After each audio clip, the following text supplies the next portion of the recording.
Assalamu alaikum wa rahmatullahi wa barakatuh. Il parcourut la Perse, le Khwarezm et l'Inde, observant le monde avec une rigueur rarement égalée. Abu Rayhan al-Biruni naquit en 973 dans la région du Khwarezm, en Transioxane, et mourut en 1048. Il vécut à une époque de profonds bouleversements politiques et culturels, au tournant de l'an 1000, alors que le monde islamique connaissait une fragmentation de son autorité centrale et une intense circulation des savoirs. Cette période fut marquée par l'émergence de nouvelles dynasties, par le déplacement des centres de pouvoir et par une ouverture accrue vers des territoires jusqu'alors peu connus. Le livre El-Biruni, La science à la rencontre de la foi, publié dans la collection Je veux connaître aux éditions Al-Buraq, restitue le parcours de ce savant perse de langue arabe, dont l'œuvre embrasse un nombre remarquable de disciplines. Mathématiques, astronomie, géographie, chronologie, ethnologie, histoire, linguistique et pharmacologie. El-Biruni naquit dans un milieu modeste. Orphelin très tôt, il grandit dans un environnement artisanal qui contribua probablement à développer chez lui un intérêt pour l'observation concrète et l'usage des instruments. Il reçut une formation scientifique solide auprès du mathématicien et astronome Abu Nasr Mansour ibn Iraq, auprès duquel il étudia la jurisprudence, la théologie, les mathématiques, l'astronomie et la médecine. Cette éducation étendue façonna une approche du savoir fondée sur la précision, la mesure et l'examen critique. Très jeune, El-Biruni manifesta un goût prononcé pour l'expérimentation et l'observation directe. Il rapporte lui-même qu'il notait les noms des plantes et des fruits dans différentes langues, témoignant déjà d'un intérêt pour la comparaison des cultures et des savoirs. Cette attention aux détails et à la diversité du réel demeurera une constante de son œuvre. Le contexte politique de son époque joua un rôle décisif dans son parcours. Le morcellement de l'empire abbasside, l'essor de dynasties régionales et l'émergence du concept de daoula, étendu comme un cycle et alternance du pouvoir, favorisèrent l'apparition d'une classe de lettrés relativement indépendante du pouvoir central.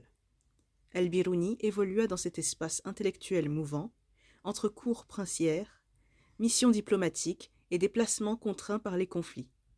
Il séjourna à Rey, à Gorgane, puis dans les principautés du nord de l'Iran, avant d'être intégré à la cour ghaznévide. Sous le patronage de plusieurs sultans, il mena des travaux scientifiques majeurs et participa à des expéditions qui le conduisirent jusqu'en Inde. Ces voyages lui permirent d'élargir considérablement son champ d'observation et d'affiner sa méthode. L'un des apports majeurs d'El-Biruni réside dans sa manière d'observer l'autre. Dans son étude de l'Inde, il adopta une méthodologie fondée sur l'Iyan, le témoignage oculaire. Il privilégia l'observation directe, l'apprentissage des langues locales et la lecture attentive des textes sanskrits. Il se démarqua ainsi de la littérature des merveilles, qui exagérait l'étrangeté des peuples lointains, pour proposer une description rigoureuse des croyances, des pratiques et des structures sociales indiennes. El-Biruni refusa la polémique stérile. Il précisa que son travail ne visait pas à réfuter pour le plaisir de réfuter, mais à rendre compte des faits avec exactitude. Il critiqua le suivisme aveugle, le taqlid, et dénonça les historiens qui se contentaient de répéter des récits anciens sans les confronter à la réalité observable. Pour lui, la recherche de la vérité exigeait un effort constant de vérification et de discernement. Sa conception du savoir ne se réduisait pas à un empirisme mécanique.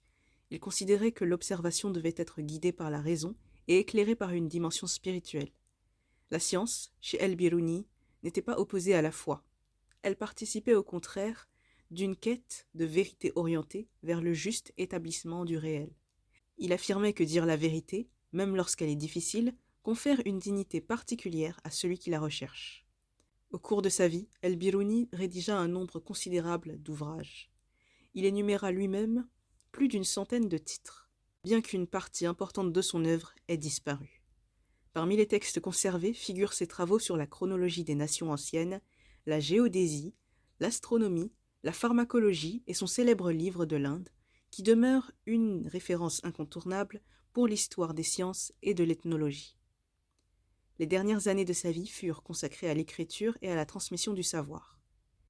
Atteint progressivement de cécité, il continua à dicter ses travaux jusqu'à sa mort en 1048, à Razna, Son héritage témoigne d'une articulation rare entre rigueur scientifique, ouverture culturelle et ancrage spirituel. Ce podcast a présenté le parcours et la méthode d'Al-Biruni tels qu'ils sont exposés dans le livre Al-Biruni, la science à la rencontre de la foi. Sa biographie est à retrouver dans la collection Je veux connaître aux éditions Al-Borak pour approfondir l'œuvre et la pensée de l'un des plus grands savants du monde islamique médiéval.